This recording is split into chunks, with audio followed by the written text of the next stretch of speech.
তোমাদের সবার কাছে আমি একটা আর্জেন্ট ভিডিও নিয়ে আসছি।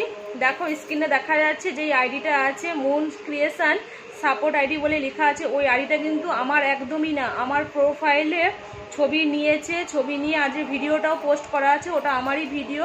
আর মেলটা যে খুলেছে ওটা আমারই একটা ফ্যাক মেল খুলে দিয়ে ওই আইডিটা বানানো হয়েছে। আমি একজনকে অনেক রিকোয়েস্ট করেছিলাম আইডিটা ডিলিট করার জন্য, বাট করছে না।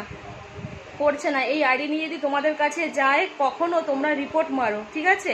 আমিও যা ব্যবস্থা নেওয়ার নিচ্ছি, তাকেও সাবধান করে দিচ্ছি। ভিডিওটা যদি ডিলিট হয় তো খুব ভালো, না হলে আমি কিন্তু ব্যবস্থা চালু করব। হাতে 3 দিন টাইম, 3 দিন টাইম দিচ্ছি। 3 দিনের মধ্যে যদি করে দেন আপনি তাহলে তো খুব ভালো, আর যদি না করা হয় তাহলে তার ব্যবস্থা আমি নিচ্ছি, ঠিক আছে? ওই মেল যেন সাথে সাথে ডিলিট যেন হয়, আর যদি ডিলিট না হয়েছে তার ব্যবস্থা আমি করব।